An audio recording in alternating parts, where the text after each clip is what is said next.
ბოლო ჟამს უფალი ბრძანებს დავსჯიო ადამიანებს, ვინც ჩემი ცნებებით არ ივლისოდა. აი ჩვენ თვალთ ხდება ის წინასწარმეტყველებანი. ნაწინასწარმეტყველები იყო ეს გლობალიზაციის პროცესიც, ნაწინასწარმეტყველები ისიც რომ მოხდება მესამე მსოფლიო ომი. მესამე მსოფლიო ომის დროს ძალიან ბევრი კაცობრიობის უმრავლესობა გაწყდება და სწორედ ამის შემდეგ მოდის ანტიქრისტე. ანტიქრისტე, რომელიც 3 წელიწად ნახევარს იმეფებს და სადაც ჭეშმარიტი სარწმუნოების მიმდევრებს დაუწყებს დევნას, შევიწროებას, წამებას და შემდეგ უნდა მოხდეს მეორედ მოსვლა. აი ეს ელოდება კაცობრიობას.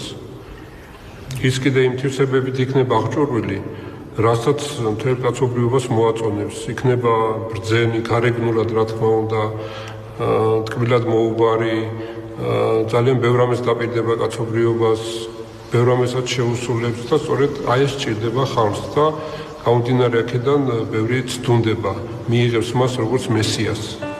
ამას ელოდება ებრაელი, ელოდება მუსულმანური სამყარო, მაგრამ ჩვენ მას როგორც მესიად ისე არ ვღებულობთ, ისინი მესიად ღებულობენ. ჩვენ ვღებულობთ როგორც ანტიქრისტე. ქრისტეს მეორედ მოსვლის წინა პერიოდის როგორც ხელმძღვანელი და ამაში დაეხმარება ანტიქრისტეს ელექტრონული მმართველობა, რაც ძალიან გახშირდა და ფაქტიურად ჩიპებით დაიწყო მმართველობა ხელისუფლებამ. ეს დაჩიპულია ფაქტიურად ყველაფერი.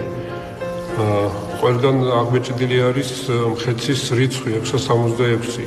არ არსებობს პროდუქტი, არ არსებობს რაიმე ნივთი, რომ შტრიხ-კოდი არ ქონდეს. და ამ შტრიხ-კოდში დატანებული არის საერთაშორისო კოდი 66636-იანი. და სწორედ აი ამ ელექტრონული მმართველობით ის განახორციელებს მსოფლიოს მართვას. ეს არის ტოტალური კონტროლი თითოეული ჩვენთაგანის, თუნდაც ეს მობილური ტელეფონი იქნება, ჩიპიანი საბუთი იქნება, თუ რაც არ უნდა იყოს, ეს სწორედ აი ამას მოემსახურება. ამის შესახებ იოანე ღვთისმეტყველი წინასწარმეტყველებს თავის გამოცხადებაში. და საბოლოოდ თვითონ ადამიანებში ჩადებენ ჩიპებს, თითქოს და ჯანმრთელობის უსაფრთხოებასთან დაკავშირებით. სინამდვილეში ეს კონტროლია თითოეული ჩვენთაგანის.